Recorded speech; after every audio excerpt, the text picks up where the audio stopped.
Tennis ലോകത്തെ എക്കാലത്തെയും വലിയ ഇതിഹാസങ്ങളിൽ ഒരാളാണ് സെറീന വില്യംസ്. 1981 മിഷിഗണിൽ ജനിച്ച സെറീന തന്റെ സഹോദരി വീനസ് വില്യംസിനൊപ്പം പിതാവിന്റെ ശിക്ഷണത്തിൽ വളരെ ചെറുപ്പത്തിൽ തന്നെ ടെന്നീസ് പരിശീലനം ആരംഭിച്ചു. ടെന്നീസ് ലോകത്ത് വൻ സ്വാധീനം ചെലുത്തിയ ഈ സഹോദരിമാർ കായിക ചരിത്രത്തിൽ തങ്ങളുടേതായ ഒരിടം നേടി.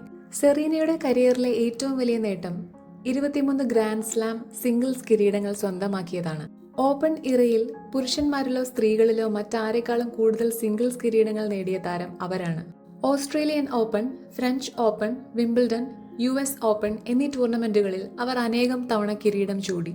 സിംഗിൾസിൽ മാത്രമല്ല, ഡബിൾസിലും മിക്സഡ് ഡബിൾസിലും നിരവധി ഗ്രാൻഡ് സ്ലാം കിരീടങ്ങൾ അവർ നേടിയിട്ടുണ്ട്.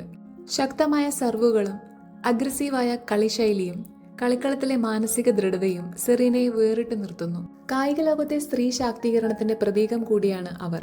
ടെന്നീസ് കോർട്ടിനകത്തും പുറത്തും വർണ്ണവിവേചനത്തിനും ലിംഗവിവേചനത്തിനും എതിരെ അവർ ശക്തമായി ശബ്ദമുയർത്തിയിട്ടുണ്ട്. ഒരു ചാമ്പ്യൻ എന്നതിലുപരി സാമൂഹിക പ്രതിബദ്ധതയുള്ള ഒരു വ്യക്തി എന്ന നിലയിലും സെറീന വില്യംസ് ലോകമെമ്പാടുമുള്ള ദശലക്ഷക്കണക്കിന് ആളുകൾക്ക് പ്രചോദനമാണ്. 2022 അവർ ടെന്നീസിൽ നിന്ന് വിരമിച്ചു.